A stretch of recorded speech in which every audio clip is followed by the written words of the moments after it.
बिस्मिल्लाहिर्रहमानिर्रहीम। अस्सलाम वालेकुम नाज़रीन, आप यूट्यूब चैनल देख रहे हैं, मैं इमरान खान हूँ। सवाल उठेगा तो जवाब तो आएगा नाज़रीन। अब जो किया गया वफाक की जानिब से, जो एक शहबाज शरीफ साहब की कैबिनेट के मेंबर ने जो हरकत की, उठा के एक वीडियो में ये दावा कर दिया कि ये सुहेल अफरीदी की वीडियो है और ये कोर कमांडर हाउस लाहौर के ऊपर हमलावर है, और इस बयानिए को पाकिस्तान के मीडिया के ऊपर टॉप हेडलाइंस के अंदर चलाया गया और दबाव डालकर चलवाया गया कि इसको चलाएं। तो दूसरी तरफ से जवाब आ गया थोड़ी देर के बाद, पाकिस्तानियों ने बता दिया कि ये तो जाली वीडियो है, ये उस दिन की वीडियो ही नहीं है और ये एक झूठा प्रोपेगेंडा है। लेकिन उसके बावजूद खबर चलाई जा रही थी, अभी तक माफ़ी नहीं मांगी किसी ने। लेकिन खैबर पख्तूनख्वा की हुकूमत जो नई बनी है, उसकी कैबिनेट है, उसके वज़रा ने बैठ के एक प्रेस कॉन्फ्रेंस की और उन्होंने दूध का दूध और पानी का पानी कर दिया। वैसे तो शाहिद खटक साहब का एक ट्वीट है, उसके अंदर सारा का सारा ही जवाब है। जो एक्चुअली मंजरनामा बन रहा है वो मैं आपके सामने रख देता हूँ, लेकिन पहले आप ये देखें कि कहा क्या गया। एक तो शफी जान साहब हैं, कैबिनेट के मेंबर है खैबर पख्तूनख्वा में सुहेल अफरीदी की। वो ये कहते हैं कि एक इदारे की जानिब से एक बंदे के जरिए पैगाम भिजवाया गया कि सुहेल अफरीदी की मुलाकात नहीं होगी, ऐसी की तैसी। तो मैं वादे पैगाम देता हूं कि जो खैबर पख्तूनख्वा के मैंडेट की जानिब देखेगा, फिर उसकी भी ऐसी की तैसी। जो मीना खान अफरीदी है, उन्होंने भी ये बताया कि खैबर पख्तूनख्वा की जो काबीना है वो कुछ अहम फैसले करने जा रही है। लेकिन टाउट ये खबरें फैलाते रहते हैं कि खैबर पख्तूनख्वा को झटका लगने लगा है, तो इमरान खान को झटका लगने लगा, तो पाकिस्तानी कौम को झटका लगने लगा है। झटका तो एक्चुअली पाकिस्तानी कौम को ही लग रहा है। कौम वोट डालती है, इधर एस्टेब्लिशमेंट करती है, वो इनको इक़्तिदार में ले आती है। कौम फैसला करती है ये वाला, एस्टेब्लिशमेंट उल्टा काम करती है वो वाला। अवाम से तनख्वाहें लेते हैं, यानी जिस थाली में खाते हैं उसी में छेद करते हैं। और एक दिन इनके साथ यही होगा कि अवाम इनके गले पड़ जाएगी। ये होगा, हम होता हुआ देखेंगे। मेरा ये ईमान है, मुझे इस बात का पता है, और ये सब लोग जानते हैं कि ये होना है। ये सिर्फ इस होने को टाल सकते हैं, लंबा कर सकते हैं, इसमें ताखीर ला सकते हैं, लेकिन इसको रोक नहीं सकते। अवाम ने इनके गले पड़ना ही पड़ना है एस्टेब्लिशमेंट के। ये आज नहीं तो कल होगा। अवाम ने जो पहली वार्निंग जारी की है वो 8 फरवरी 2024 को जारी कर दी है, और एस्टेब्लिशमेंट के माथे के ऊपर अवाम ने लिख दिया है पक्की स्याही के साथ शिकस्त। तो ये अवाम की जानिब से पहली वार्निंग थी। एक आधी और वार्निंग देके अवाम इनके गले पड़ जाएगी, ये अब दिखाई दे रहा है। और दूसरी जानिब इनके मुंह को खून लग गया है, यानी रियासती इदारों के मुंह को खून लग चुका है। मीना खान अफरीदी ने जो बात की, वो टाउट ने कहा जी झटका लगेगा खैबर पख्तूनख्वा को। उल्टा खैबर पख्तूनख्वा से ही एस्टेब्लिशमेंट को झटके लग रहे हैं।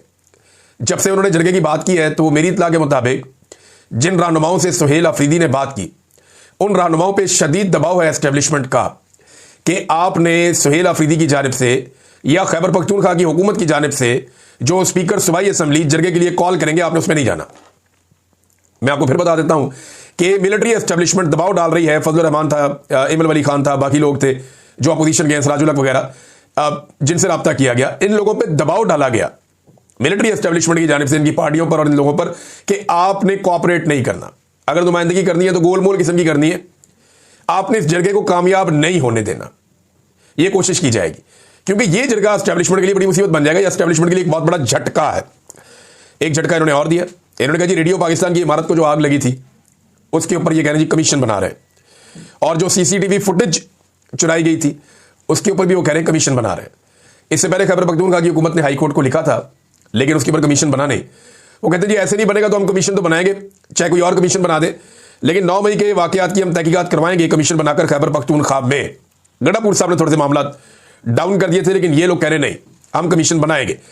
नाज़रीन, आपसी इख्तलाफात के बावजूद, यानी हामिद खान ग्रुप में और ILF के अंदर जो आपस में समझौता नहीं हो पाया, वो आपस में चीज़ें तय नहीं कर पाए, इसके बावजूद जो बार कौंसल्स के इंतखाबात हैं वकला के, उनमें हैरानकुन कामयाबी मिली है इमरान खान साहब के हमायती उम्मीदवारों को। यानी हैरानकुन है, गैर मामूली कारकर्दगी है जो इन्होंने दिखाई है। और अगर ये आपस में मिलकर सही तरीके से इलेक्शन लड़ते तो ये इस निज़ाम को बहुत बदतरीन शिकस्त दे सकते थे। अभी भी रिजल्ट आ रहे हैं, हतमी रिजल्ट आएंगे तो हम बता पाएंगे कि क्या हुआ, कैसे हुआ, किस हद तक हुआ। लेकिन जो अभी रिजल्ट आ रहे हैं उनमें गैर मामूली कामयाबी, यानी जिसकी तवक्को नहीं की जा रही थी, उस लेवल तक कामयाबी हासिल की पाकिस्तान तहरीक इंसाफ के हमायत याफ्ता उम्मीदवारों ने, जो एक बड़ी बात है, ये छोटी बात नहीं है। नाज़रीन, अब नवंबर का महीना है, तो आपको पता है कि नवंबर की टेंशन सबको लगी हुई है। रोजाना एक नई खबर लॉन्च कर दी जाती है ताकि असल मामले से तवज्जो हट जाए। देखिए, अगर 27वीं आईनी तरमीम हो गई और आसिम मुनीर साहब को मन मर्जी की एस्टेब्लिशमेंट को कंट्रोल करने की दोबारा सलाहियत मिल गई, यानी वो एक्सटेंशन भी उनको मिल गई, 27वीं आईनी तरमीम भी हो गई, अगर ये मनमानियां हो गई तो फिर याद रखिएगा पाकिस्तान में जमहूरियत नहीं बचेगी। फिर आप पाकिस्तान में जमहूरियत को भूल जाएं, एस्टेब्लिशमेंट जैसे चाहेगी हुकूमत अता करेगी, और पाकिस्तान को आइन और कानून के बजाय चंद अफराद की ख्वाहिशात पर ही चलाया जाएगा। रियासती इदारों के मुंह को मैंने आपको बताया पहले ही खून लग गया है, और इसके बाद हकीकी अवामी इनकलाब के अलावा ना सियासतदानों के पास कोई रास्ता बचेगा, ना ही अवाम के पास कोई रास्ता बचेगा। और ये एक बात मेरी आप याद रखिएगा कि पाकिस्तान तरीके इंसाफ इस आग में नहीं चलेगी मुस्तकबिल में, और ये बहुत जल्दी आप देखेंगे। पीपल्स पार्टी और PMLN वो ये जो कुछ भी होने जा रहा है ना, इस सबको फेस करें। मैं आपको दोबारा कह रहा हूं कि आज जो कुछ भी हो रहा है, बज़ाहिर पाकिस्तान तरीके इंसाफ इसके रास्ते में खड़ी होकर इसको रोकने की कोशिश कर रही कि हम इसे रोकेंगे, ये नहीं होने देंगे। लेकिन याद रखिएगा कि जब यह निजाम पूरी ताकत पकड़ लेगा और पूरी तरह से जमहूरियत तबाह हो जाएगी, तो पीपल्स पार्टी और PMLN इस आग के अंदर चलेंगे और वो भी इस लड़ाई का हिस्सा बनेंगे। देखिए उस वक्त फिर कोई और रास्ता नहीं होगा ना, रास्ता होगा ही नहीं कोई और। उस वक्त आपको इनकलाब लाना पड़ेगा, अवामी ताकत इकट्ठी करनी पड़ेगी, और फिर ये काम होना ही होना है इस मुल्क पे। आज नहीं होगा तो 4 साल 5 साल बाद हो जाएगा। हो सकता है कि उस वक्त यही सिस्टम मौजूद हो एस्टेब्लिशमेंट का, हो सकता है सिस्टम तब्दील हो गया हो। इससे बचना है तो इसका एक ही तरीका है कि अवामी मैंडेट का एहतराम करते हुए पाकिस्तान में इंसानी हकूक की जो पामालियां उनको बंद किया जाए, ह्यूमन राइट्स जो है उनकी वायलेशंस बंद की जाए, आज़ादी इज़हार राय दिया जाए, अदलिया को आज़ादी दी जाए। तो ये सारी चीज़ें अगर पाकिस्तान में की जाए, रूल ऑफ लॉ हो जाए, तो फिर शायद इससे बचा जा सकता है। अदरवाइज बचने का दूसरा रास्ता कोई नहीं है। ये सारे लोग कटहरे के अंदर आएंगे और जल्दी आएंगे, क्योंकि हालात पाकिस्तान के बहुत बुरी तरह से तबाह हुए हैं। वज़ीर आज़म हाउस में एक ब्रीफिंग दी गई है, बल्कि एक वार्निंग है जो वज़ीर आज़म हाउस में दी गई है। शहबाज राणा साहब ने इसके हवाले से खबर भी जारी की है, और कारोबारी हजरात गए थे वज़ीर आज़म हाउस में। उन्होंने जाके वहां पे मुलाकात की और वज़ीर आज़म को उन्होंने वाजे करके यह बता दिया कि हमारी जो बरामदात हैं वो बहुत तेज़ी से गिर रही हैं। लेकिन किसी भी मुल्क का जो इन्हिसार होता है, पाकिस्तान जैसे मुल्क का, कि पाकिस्तान में ज़र मुबादला है, वो चंद चीज़ों पे होता ना, या तो सयाहत आ जाए पाकिस्तान में, या बहुत बड़े पैमाने पर रेमिटेंसेज आ जाए पाकिस्तान में, या बहुत बड़े पैमाने पर पाकिस्तान में सरमायाकारी आ जाए। ये तीनों चीज़ें तो नहीं हो रही, ये नहीं हो रही। अब एक चीज़ रह जाती है कि या तो आपकी एक्सपोर्ट्स बहुत ज़्यादा बढ़ जाएं, जो चीज़ें आप पैदा करते हैं या बनाते हैं वो पूरी दुनिया में आप भेजें, और इतनी बड़ी मिकदार में भेजें कि आपको ठीक ठाक डॉलर पूरी दुनिया से पाकिस्तान में आ जाए। तो कारोबारी हजरात ने बताया कि जनाब हमारी जो बरामदात हैं या हमारी एक्सपोर्ट्स हैं वो बहुत तेज़ी से गिर रही हैं, बहुत रफ्तार से नीचे जा रही हैं लगातार। इमरान खान साहब के दौर में बहुत पीक पे चली गई थी, अब बिल्कुल नीचे जा रही हैं। नई सनतें लगने की बजाय पुरानी सनतें पाकिस्तान में बंद हो रही, ये बताया गया उन्हें। गैर मुल्की सरमायाकार मुल्क से भाग रहे हैं, आप कुछ करें, अभी कुछ ना किया तो बहुत देर हो जाएगी, ये शहबाज शरीफ को बताया गया। और अब एक फार्मूले पे काम किया जा रहा है कि टैक्सेस को कुछ कम किया जाए। कोई 1100 अरब का लगभग बोझ है जो खजाने के ऊपर आएगा, कि टैक्सेस को कम किया जाए। पहले ये अपने अहदाफ पूरे नहीं कर पा रहे, IMF इनके गले की हड्डी बना हुआ है, और अब अगर ये टैक्सेस कम करते हैं तो दूसरी तरफ फंस जाएंगे, क्योंकि कारोबार को बढ़ाने के लिए आपको टैक्सेस कम करने पड़ेंगे। लेकिन अगर आपने टैक्सेस भी कम कर दिए, IMF के उसूलों के खिलाफ आप चल पड़े, IMF के साथ आपने फड्डा भी ले लिया, आपने टैक्सेस भी कम कर लिया, और पाकिस्तान में फिर भी सरमायाकारी ना आई और कारोबार ना बढ़ा, बरामदात में इजाफा ना हुआ, तो फिर आप क्या करेंगे? वजह यह है ना कि खाली टैक्सेस तो एक रीजन नहीं है। या मैं बरतानिया में इस वक्त मौजूद हूं, इस मुल्क में जितने टैक्सेस हैं शायद दुनिया में ऐसे जालिमाना टैक्सेस ना हो, लेकिन लोग ये टैक्सेस देते हैं, यहां पे धड़ाधड़ कारोबार करते हैं लोग। क्यों करते हैं? उन्हें लगता है कि उनका पैसा यहां पे महफूज है। पाकिस्तान में लोगों को लगता है उनका पैसा महफूज नहीं है, उनकी जिंदगी महफूज नहीं है, उन्हें आज़ादी नहीं है। मिसाल के तौर पर खौला चौधरी साहिबा है, ये पाकिस्तान तहरीक इंसाफ से इनका ताल्लुक है। ये उम्रे पे जाना चाह रही थी अपने शौहर के साथ, तो ये एयरपोर्ट पहुंचे, तो इस खातून को और इनके शौहर को वहां से नामालूम अफराद थे सादा कपड़ों में, वो इनको पकड़ के ले गए, फिर अदालत में पेश किया। अब इनका मुकदमा चल रहा है। आप अंदाजा करें कि ये मुल्क किस लेवल तक पहुंच गया कि कोई उम्रा करने के लिए नहीं जा सकता, कोई हज करने के लिए नहीं जा सकता, कोई अपने किसी कारोबार के सिलसिले में नहीं जा सकता। अगर आप एस्टेब्लिशमेंट की गुलामी अपनाते हैं तो आपको थोड़ा सा रिलीफ मिल जाएगा। लेकिन जैसे ही आपने किसी जगह पे 19-20 किया, आपकी एक पोस्ट आपके साथ ये कर सकती है कि आप क्रिकेट टीम से बाहर हो सकते हैं, अगर आप बड़े अच्छे प्लेयर हैं। इसके बावजूद आपकी सोच आपको बाहर, जब तक आप जूते पॉलिश नहीं करेंगे इस मुल्क में आप तरक्की नहीं कर सकते। एस्टेब्लिशमेंट ने ये सेट पैटर्न बना के रख दिया। अब इसके ऊपर जो है, ये जो मामला मैंने आपको बताया, human right council of Pakistan ने एक बयान भी जारी किया है, और वो ये कह रहे हैं कि खौला चौधरी और उनके शौहर आरिफ रिंद की एयरपोर्ट से मुबैना गिरफ्तारी पर तशवीश का इजहार। खौला चौधरी को उनके शौहर के हमरा उम्रा की अदायगी के लिए रवानगी के वक्त सिविल कपड़ों में मलबूस अहलकार एयरपोर्ट से अपने हमरा ले गए। खौला चौधरी पर किसी किस्म का मुकदमा दर्ज नहीं है। मुकदमा ना दर्ज होने के बावजूद उन्हें हिरासत में लेना ना सिर्फ अफसोसनाक है, बल्कि यह शहरी आज़ादियों और बुनियादी इंसानी हकूक़ के तकाज़ों के मुनाफी है। Human rights council of Pakistan यह मुतालबा करती है कि इस वाक़े की शफाफ और गैर जानिबदाराना तहकीकात की जाए, खौला चौधरी और उनके शौहर को फौरी तौर पर रिहा किया जाए और मुस्तकबिल में ऐसे इकदाम से गुरेज किया जाए जो शहरियों के आईनी और इंसानी हकूक को मुतासर करते हैं। कौन लेकर आएगा सरमायाकारी पाकिस्तान में?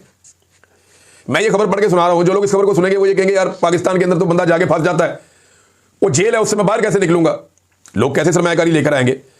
तो ये गंद पाकिस्तान में मारा गया, बार बार मारा गया। अब ये कहते हैं जी कि हम थोड़ा सा कुछ टैक्सेस में रिलीफ देना चाह रहे हैं। अगर ये टैक्सेस में रिलीफ देते हैं तो इनका बजट मुतासर हो जाएगा, ये पैसा इकट्ठा नहीं कर पाएंगे, तो पैसा कहां से लाएंगे? IMF को तो चले डोनाल्ड ट्रंप कुछ अरसे के लिए संभाल लेगा इनके कहने पर, लेकिन जिस तरह डोनाल्ड ट्रंप के अब ताल्लुकात इंडिया के साथ बनना शुरू हो गए हैं, दिफाई मुआहदे में चले गए हैं, तजारती मुआहदा बहुत करीब है उनका, और जब वो उसको अचीव कर लेंगे तो पाकिस्तान एक न्यूट्रल स्टेट के तौर पर ही रहेगा। ट्रंप को सिर्फ पाकिस्तान से काम है, कोई जाती ताल्लुक तो है नहीं, ना कोई एक दूसरे के फुफी के पुत्र हैं, ये कोई ताल्लुक नहीं है जाती नौइयत का।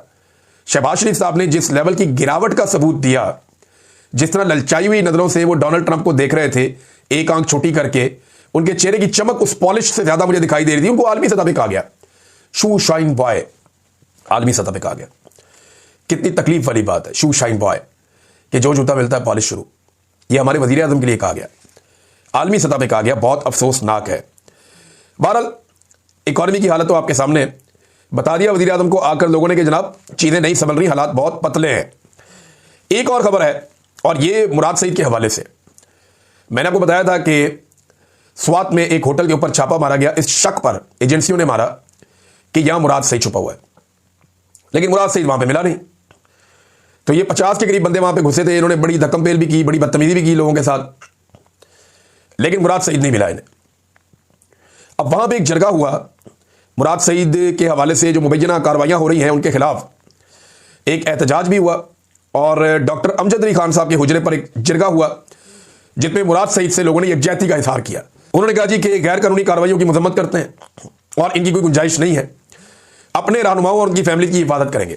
देखिए एक चीज खैबर पख्तूनख्वा की हुकूमत को, पुलिस को भी साफ बतानी पड़ेगी कि अगर आपने ड्यूटी करनी है और यहां पे काम करना है तो फिर कोई और यहां पे कोई छापा नहीं मारेगा आपकी मर्जी के बगैर।